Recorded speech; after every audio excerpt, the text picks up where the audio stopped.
رسوله الكريم وعلى أصحابه أجمعين، أما بعد. فقال الله تعالى في القرآن المجيد: أعوذ بالله من الشيطان الرجيم، بسم الله الرحمن الرحيم. من عمل صالحا من ذكر أو أنثى وهو مؤمن فلنحيينه حياة طيبة ولنجزينهم أجرهم بأحسن ما كانوا يعملون. قال الله في القرآن الكريم: قد أفلح من زكاها وقد خاب من دساها. صدق اللہ العظیم. محترم رفقہ اسلامی، السلام علیکم ورحمۃ اللہ وبرکاتہ. وعلیکم السلام ورحمۃ اللہ وبرکاتہ. آج کی یہ نشست استقبال رمضان اور تزکیہ و تربیت کی مناسبت سے رکھی گئی ہے. اللہ کا شکر ہے اور آپ رفقا کا شکریہ کہ آپ لوگ اس نشست میں شب بیداری کے لیے تیار ہوئے اور تزکیہ کے لیے بطور شب بیداری اکٹھا ہوئے. اللہ ہم لوگوں کے اس عمل کو قبول فرمائے اور تزکیہ نفس کا جذبہ سے سرشار کرے، اور جو کمیاں ہمارے اندر ہیں ان سب کا منصفانہ طور پہ احتساب اور جائزہ کرنے کی توفیق عطا فرمائے. دو بات ہے، ایک رمضان اور دوسرا تزکیہ.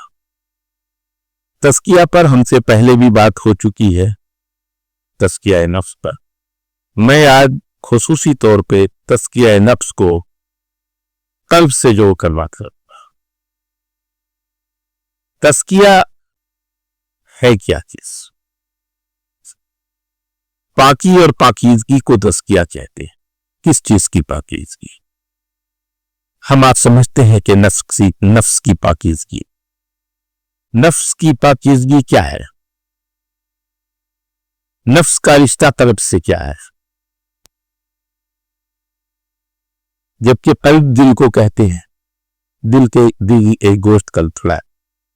اللہ کے رسول صلی اللہ علیہ وسلم کی ایک حدیث ہے کہ دل جسم کے اندر ایک گوشت کا لتھڑا ہے. اگر دل صحیح ہے، صحت مند ہے، تو پورا جسم صحت مند ہے، اور اگر دل بیمار ہے تو پورا جسم بیمار ہے.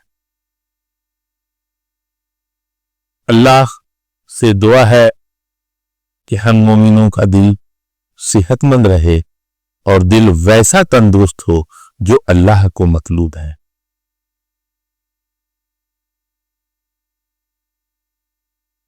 فلاح پا گیا وہ جس نے پاکیزگی اختیار کی، اور نامراد ہوا وہ جس نے اسے دبا دیا. یہ ہے ترجمہ قد افلح من زکاہا وقد خاب من دساہا. اور اس کے پہلے جو میں نے ایک چھوٹی سی آیت پڑھی تھی سورہ نحل کی، اس کا میں ترجمہ کر دیتا ہوں پہلے.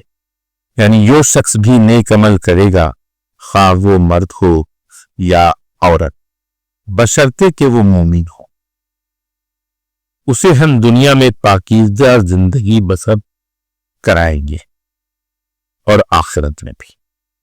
ایسے لوگوں کو ان کے عدل، ان کے بہترین عمل اعمال کے مطابق بخشیں گے.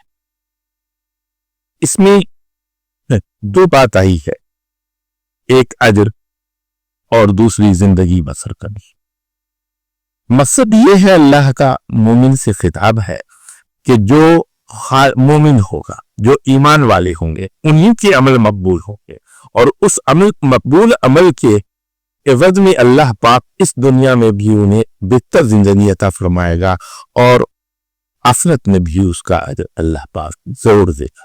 اور ویسے ہی لوگ ہوں گے جو اس دنیا میں رہتے ہوئے اپنے نفس کو، اپنے دل کو، اپنے عمل کی پاکیزگی کے ساتھ زندگی گزار رہے ہوں گے، اللہ انہیں بہتر اجر سے نوازے گا.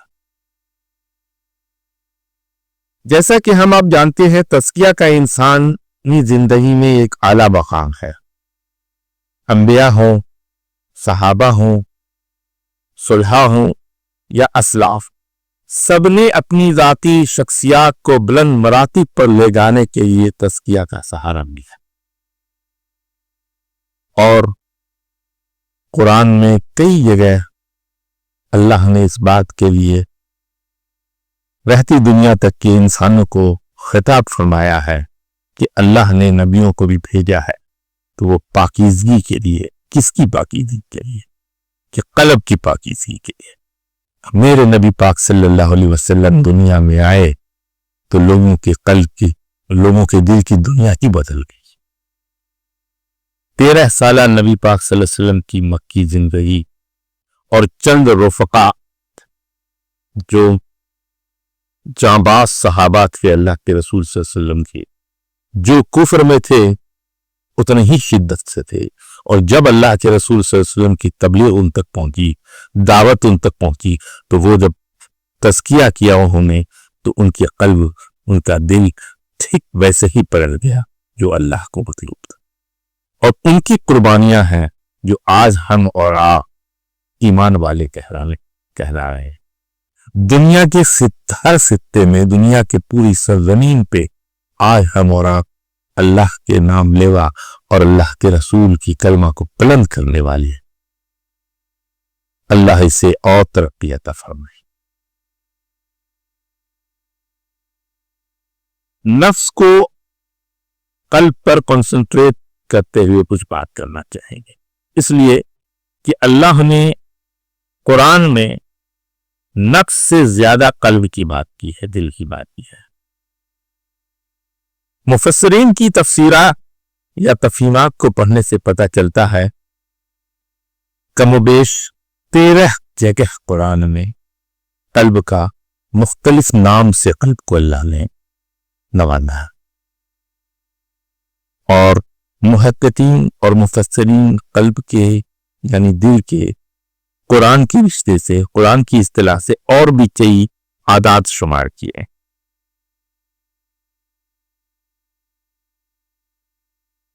عقل اور فہم کا سرچشمہ دل ہوتا ہے۔ دل اگر یکسو ہے، دل اگر لرزنے والا ہے، دل اگر ڈرنے والا ہے، دل اگر پرہیز کرنے والا ہے تو وہ مقبول ہو سکتا ہے اللہ۔ اور دل سے رشتہ نفس کا ہے، اس لیے کہ نفس سے پہلے جو بات دل میں آتی ہے وہی کام دماغ میں آتا ہے۔ ہر چیز کو سوچنے کے پہلے، ہر چیز کو کرنے کے پہلے دل میں ایک بات آتی ہے، اس کے بعد نفس پہ آتی ہے۔ قرآن میں نفس کو 3 مقام عطا فرمایا: نفس مطمئنہ، نفس امارہ اور نفس لوامہ۔ اور قرآن میں قلب کو 13 مقام عطا فرمایا ہے۔ ان 13 مقام کے جو کچھ نام ہیں وہ میں پڑھے دیتا ہوں۔ قلب سلیم سے خطاب کیا ہے اللہ نے دل کو۔ قلب سلیم کسے کہتے؟ جو کفر سے بچا ہوا قلب وہ دل ہو، اس دل میں نفاق نہیں ہو، اس دل میں گندگی نہیں ہو، وہ دل میں ریا نہیں ہو، وہ قلب سلیم ہے۔ اور وہ یکسو دیر اپنے رب کی طرف، اور کس ہدایت پہ؟ جو اللہ کے نبی کے ذریعہ ہمیں وہ ہدایات اور راستے ملے ہیں اسی کی طرف اللہ کی اپنے رب کے لیے وہ یکسو ہے۔ ایسا قلب سلیم کہلاتا ہے۔ اس کے بعد ہے قلب منیب۔ قلب منیب کہتے ہیں، منیب کا مطلب ہوتا ہے الٹ پلٹ ہے۔ اور دل کی حالت یہ ہے کہ دل میں 4 چیمبر ہوتے ہیں، اور وہ خون کو جسم میں الٹ پلٹ کرتا ہے۔ آرٹیکلز اور وینٹریکلز ہیں، 2 چیمبر آرٹیکلز کے ہیں، 2 چیمبر وینٹریکلز کے ہیں۔ 2 میں امپیور بلڈ چلتے ہیں، 2 میں پیور بلڈ چلتے ہیں، جو پورے جسم کی روانی میں اسی بلڈ سے ہوتی ہے، وہ الٹ الٹ ہوتا رہتا ہے۔ ٹھیک اسی طرح سے کچھ محققین نے، کچھ علماء نے اس کو بتایا ہے کہ قلب منیب جو ہے وہ الٹ پلٹ کرنے والا ہے، یعنی دل کو الٹ پلٹ ہو جاتا ہے اللہ کی طرف، اللہ کی بندگی کے لیے، اللہ کی کبریائی کے لیے، اللہ کی دی ہوئی نعمتوں کے لیے انسان کا دل الٹ پلٹ ہوتا رہے گا. کبھی اس کے شکر کے لیے الٹتا ہے، کبھی اس کی بڑائی پہ الٹتا ہے، کبھی اس کے نعمتوں کی دیے ہوئے انبار جو ہے اس کے لیے انسان کا دل الٹ پلٹ ہوتا ہے، لرزتا ہے کہ اللہ تیری کتنی بڑی رحمت ہے کہ اس دنیا میں تو نے مجھے آکسیجن فری میں عطا فرمایا ہے، تو نے پانی مجھے فری میں عطا فرمایا ہے، تو نے ہمیں اس زمین سے پیدا کیا، اس مٹی سے مجھے پیدا کیا ہے اور اسی سے مجھے بڑی پرورش کرنے کا انتظام. یہ دل ہمارا الٹ پلٹ ہوتا ہے. قلب سلیم اگر ہے تو دل منیب ہوگا، قلب منیب ہوگا. ہم فکر کریں گے، سوچیں گے، تدبر کرنے کی ضرورت ہے. یہی ہے. اس کے بعد ایک قلب مخبت یا مخبت بھی کہتے ہیں. یہ جھکے ہوئے دل ہوتے ہیں، ہمیشہ اپنے رب کے لیے وہ دل جھکا ہوتا ہے. کس لیے جھکا ہوتا ہے؟ کہ رب کی بڑائی کرنے کے لیے. وہ رب جو پوری دنیا کا پالنہار ہے، وہ رب جو ہمیں اس زندگی میں بھی ہزار نعمتوں سے نوازا ہے، مرنے کے بعد بھی، یوم آخر میں بھی، روز محشر میں بھی ہم اس سے اچھی امید رکھتے ہیں. اس کے بعد پھر جنت جیسی بشارت ہمیں عطا فرمائی ہے. اور جنت وہ ہے، یہ دنیا کو لوگ حسین سمجھتے ہیں، یہ دنیا اس جنت کے سامنے عقیت ہے. یہ ویسا دل ہے جو اللہ کی ان دی ہوئی نعمتوں کے لیے لرزتا، جھکا رہتا. ہمیشہ اس کا رواں رواں ویسے بندے کا جو قلب مخبت رکھتا ہے، اس کا رواں رواں جھکا ہوتا ہے اپنے رب کے سامنے. اور چوتھا ہے قلب وجی، یعنی ہر لمحہ اللہ سے ڈرنے والا ہو. نیکی بھی کر رہا ہے لیکن اسے اس بات کا خدشہ لگا ہوا ہے، یہ پتہ نہیں یہ نیکی بھی میری قبول ہوگی. یہ دل قلب پر جو کہتا تھا. اور مومن، خالص مومن کا تقاضا یہی ہے کہ وہ نیک عمل کرے، نیکی بھی کرے، اس اخلاص اور اس خلوص کے ساتھ کرے، اور اس کو ہمیشہ اس بات کا خدشہ لگا رہے کہ اللہ میری نیکی قبول کر لے. ہمیشہ دعا کرتا رہے. ہمارے جتنے بھی اسلاف گزرے ہیں، انبیاؤں کی یہ تعلیمات ہے، ہمارے نبی صلی اللہ علیہ وسلم کی یہ تعلیمات ہے، ہمارے صحابہ کرام کی یہ تعلیمات ہے کہ وہ دن رات اللہ کی وجہ میں لگے رہتے تھے. اور اللہ کی بڑائی میں لگے رہنا اور اللہ کے قانون کو نافذ کرنے کے لیے اپنی جان، اپنے مال تک کو لگا دے ہے کہ یہ زمین میں حرکت و تپودوں میں لگے رہتے تھے.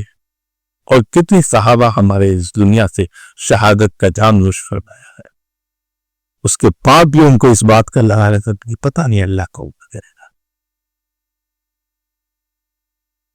اللہ سے دعا ہے کہ ہم سب کو بھی اللہ پاک قلب کو عطا فرمائے گا.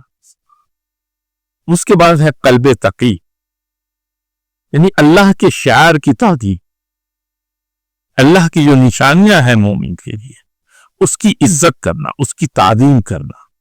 جیسے کہ رمضان کا روزہ ہے، یہ مومن کے لیے ایک بہت بڑی چیز ہے، بہت بڑا بونس ہے. اب رمضان کچھ 2-3 دنوں میں آنے والا ہے. اللہ سے دعا ہے کہ ہم جتنے لوگ یہاں ہیں اور ہمارے تحریک اسلامی کے لوگوں کو اللہ پاک رمضان نصیب عطا فرمائے، اور رمضان کو احتساب اور اجر کے ساتھ اور اسی خلوص اور محبت کے ساتھ رمضان کو، پورے رمضان کو گزارنے کے لیے اللہ پاک موقع عطا فرمائے. آمین. اور اللہ سے یہ جو رمضان کا مہینہ ہوتا ہے جس میں ہم روزہ رکھتے ہیں، ہم عبادات کرتے ہیں، ابھی ہمارے سابق مقررین نے کہا کہ رمضان میں یہ فضیلت ہے، رمضان کے یہ ساری ثوابدین ہوتی ہیں جو اللہ کی طرف سے ہمیں اور آپ کو ملتی ہیں. یہ رمضان یہ سمجھیے کہ ایک فیئر ہے، ایک سیل ہے. یوں سمجھیے کہ اگر مارکیٹ میں کسی مال میں کوئی چیز کا سیل کا اعلان ہوتا ہے، بڑی بڑی ہوڈی لگا کر کے وہ اعلان کیا جاتا ہے کہ آج فلاں چیز کی سیل لگی ہوئی ہے، تو لوگ بھاگ پڑتے ہیں کہ جو چیز 500 روپے کی ملنے والی ہے وہ 100 روپے 50 روپے میں مل رہی. اللہ نے تو سال میں ایک بار مجھے موقع دیا ہے، سال کا ایک مہینہ، لوٹ لو. نیکیوں کو لوٹ لو، لوٹنے کا موقع ہے. دل اور رات تمہارا، جیسے چاہو لوٹو، اپنے دل سے، اپنی نظر سے، اپنی زبان سے، اپنے ہاتھ سے، اپنے ایک ایک عمل سے خود بھی لوٹو، اپنی اولاد کو بھی لوٹو، اپنی بیوی کو بھی کہو، اپنے بھائیوں کو بھی کہو، اپنے معاشرے کو بھی کہو، اپنے تحریک اسلامی کے دوستوں اور احباب کو بھی کہو کہ میرے بھائی یہ اللہ کی طرف سے نیکی کا صلہ ہے، اسے ہم رمضان میں ہیں، اس موقع کو اللہ پاک سے دعا کرتے ہیں کہ قلب تقی کے ساتھ ہمیں یہ موقع عطا فرمائے۔ اس کے بعد ہے یہ قلب مہدی، یعنی اللہ کے فیصلوں پر راضی رہنا۔ میری نظر میں، انسان کی نظر میں وہ فیصلہ صحیح ہے کہ غلط ہے، اور اگر اللہ کا یہ فیصلہ ہے تو ہم اس پہ راضی۔ اس لیے مومن کا یہ تقاضا ہے کہ ان کی قیمتی چیزیں بھی اگر ان سے چھین جاتی ہے تو وہ خود کہتے ہیں کہ میں اللہ تیری مرضی ہے، میں راضی ہوں۔ اللہ نے ویسے لوگوں کو بشارت عطا فرمائی۔ قرآن کی سورہ بھی ہے، آیت بھی ہے کہ بھائی وہ کبھی خوف سے، کبھی بھوک سے، کبھی آپ کی تجارت کے نقصان سے، کبھی باپ کے ثمرات کے نقصان سے آپ کی آزمائش کرے گا۔ اصابتم من مصیبہ بشر الصابرین الذین انا الیہ راجعون۔ مومن کا یہ شعار ہے کہ وہ اللہ کی مرضی پہ راضی ہو جائے، چاہے میری تجارت کا نقصان ہو، میری اولاد کا نقصان ہو، میرے بھائی کا نقصان ہو، میرے کاروبار کا نقصان ہو، کچھ بھی ہو، اللہ کی مرضی ہے، ہم اس پہ راضی ہوں۔ تو یہ قلب مہدی ہونا چاہیے۔ اللہ سے دعا ہے کہ ہم تحریک اسلامی کے لوگوں کو اللہ پاک قلب مہدی عطا فرمائے۔ آگے ہے اس کے بعد قلب مطمئن۔ قلب مطمئنہ وہ ہے جو دن رات اللہ کے ذکر میں لگا ہو اور مطمئن ہو، دنیا کی ہر آلائشوں سے پاک۔ دنیا میں کیا ہو رہا ہے، کتنے لوگ کہاں کہاں چلے جا رہے ہیں، بھاگ دوڑ کر رہے ہیں کسی مادیت کے لیے، دنیا کی مادی زندگی کے لیے لوگ پریشان ہیں۔ لیکن یہ قلب مطمئن ہے کہ اللہ نے مجھے جو عطا فرمایا ہے اس پر میں مطمئن ہوں، اور میں اللہ ہی کا ہوں، اللہ ہی کے لیے خلوصی کا ذکر کرتا ہے۔ اس کے بعد قلب حی، یعنی اللہ کی نافرمان قوم کو کے انجام کو سننے، دیکھنے، پڑھنے کے بعد اس سے لرز جاتا، اس سے لرزتا، جیسا کہ ہم آپ قرآن میں پڑھتے ہیں، درس قرآن ہوتا ہے، اس میں بات آتی ہے قوم حامان کی، قوم شداد کی، سمود کی، قوم عاد کی، ان سب کو سننے پڑھنے کے بعد لرزتی ہے طبیعت۔ ویسا دل ہونا چاہیے جو لرز جائے، وہ قلب حی کہہ رہا ہے۔ اس کے بعد ایک ہے، کچھ قلب ایسے ہیں جو اس سے پناہ مانگنے چاہیے، یعنی قلب مریض، مرض ہوتا ہے اس طرح۔ کون سا تک؟ جو شک ہو، جس میں نفاق ہو، بداخلاقی ہو، کبر ہو، اور ہوس اور لالچ میں پڑا ہوا قلب۔ ایسے قلب سے ہمیں پناہ مانگنا، اللہ ایسے قلب سے بچائے۔ اس کے بعد ہے قلب امی، نہ دیکھتے ہوئے، نہ سننے، نہ دیکھتے ہوئے، نہ سنتے ہوئے، یعنی بالکل دل کا اندھا جس کو کہتے ہیں، وہ ہے، وہ ویسا قلب۔ اس کے بعد ہے قلب الحی، جس کو لحیت بھی بولتے ہیں، دنیا کی رنگینیاں اور لہو لعاب میں دم لگے ہوئے رہتے ہیں۔ ویسے لوگ ہیں بہت سارے دنیا میں، ہمارے آپ کے معاشرے میں بھی ہیں، ہمارے آپ کی نظروں پہ بھی ہیں، ویسے بہت سارے لوگ جو دنیا کے لہو لعاب میں لگے ہوئے ہیں، اسی کو اپنی زندگی کا ایک شعار سمجھ رہے ہیں، اسی کو عیسیٰ سمجھ رہے ہیں۔ اللہ سے پناہ مانگنا چاہیے کہ اللہ پاک ایسے قلب سے بچائے، ایسے دل سے بچائے۔ اس کے بعد ہے قلب العاصی، یعنی گنہگار، گناہ کرنے والا، کی قرآن سے غافل رہنے والا، عبادات سے غافل رہنے والا، ایسے قلب سے بھی پناہ مانگنا چاہیے۔ اس کے بعد قلب متکبر، کچھ لوگ ایسے ہوتے ہیں جن کی ہر ایکٹیویٹیز میں کبر لگا رہتا ہے، غرور لگا رہتا ہے، تو وہ قلب متکبر کہلاتا ہے۔ ہر چیز میں وہ اپنے میں، جس کو نہیں بولتے ہیں ہم لوگ عام لفظوں میں، عام بول چال میں کہ اپنے عقل میں رہتا ہے وہ تو اللہ سے پناہ ویسے طلب کے لیے مانگنا چاہیے. اور اس کے بعد جب قلب اچھا ہوگا، قلب مطمئن ہوگا، قلب سلیم ہوگا تو نفس سلیم ہوگا، نفس کا بھی تزکیہ ہو، نفس اس پر کام کرے گا، اور یعنی کہ نفس مطمئنہ ہوگا. جب قلب مطمئنہ ہوگا تو نفس مطمئنہ بھی ہو گیا. اور ہر مومن کو چاہیے کہ قلب سلیم کے لیے دعا کرے اور نفس مطمئنہ کے لیے دعا کرے. اور ہمیں اور آپ کو اپنے تزکیہ کا ہمیشہ نظم کرتے رہنا چاہیے، ہر پل تزکیہ کرنا چاہیے. مومن کا یہ تقاضا ہے کہ وہ ہر روز ہر پل تزکیہ کرے. ہم آپ میں اگر کمی ہے تو اللہ سے دعا ہے کہ ان کمیوں کو ہمیں ہمارے آپ کی دور کرے، اور ساتھ ہی ہمارے تحریک اسلامی کے لوگوں کو اس کا جذبہ سے سرشار عطا فرمائے.